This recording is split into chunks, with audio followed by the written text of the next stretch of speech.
The third knock. Some doors are locked to keep people out. Others are locked to keep something inside. I work as a hotel safety inspector.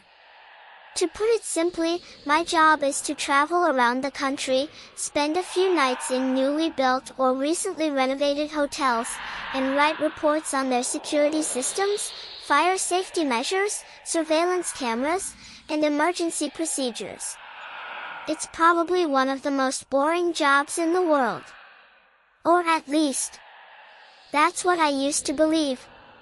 Until my last assignment. The town of Black Creek had a population of just over 3,000 people.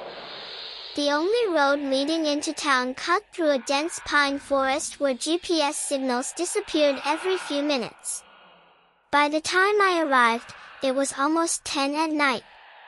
The Raven Hill Hotel sat alone on top of a small hill. It was a 3-story building that had originally been built in the 1950s. The front had been renovated, but the wooden frame was still so old that every gust of wind made it groan like someone slowly walking across the ceiling.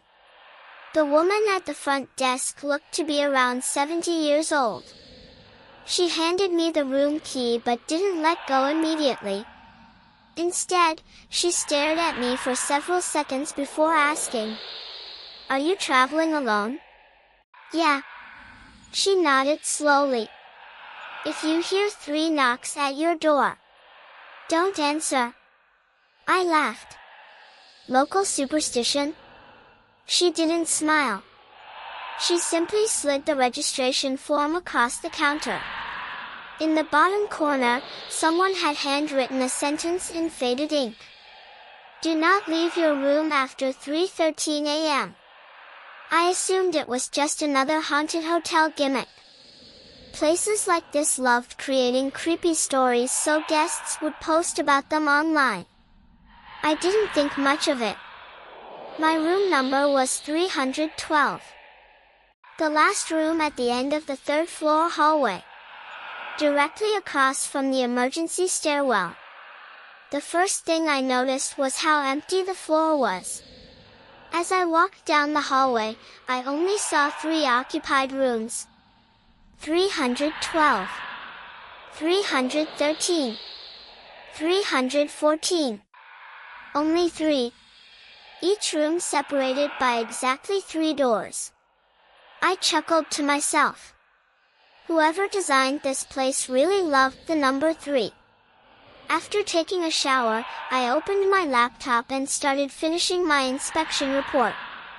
The hallway outside was completely silent.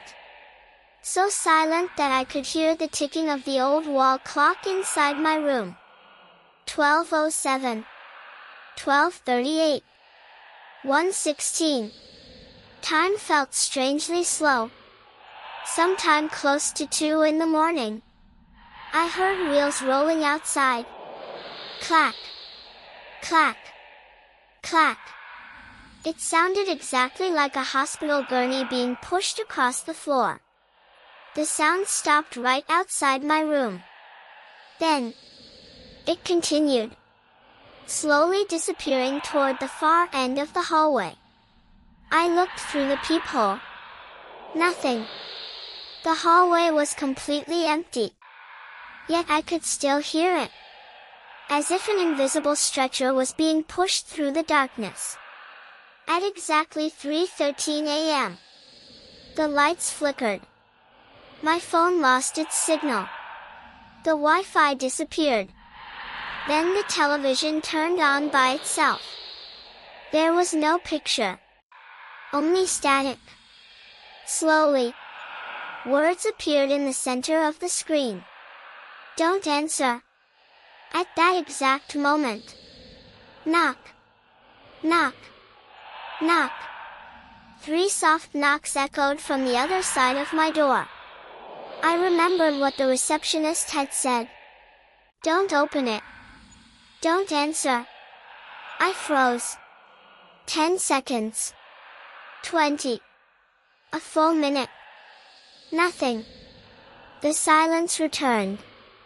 I finally let out a breath. Then my phone vibrated.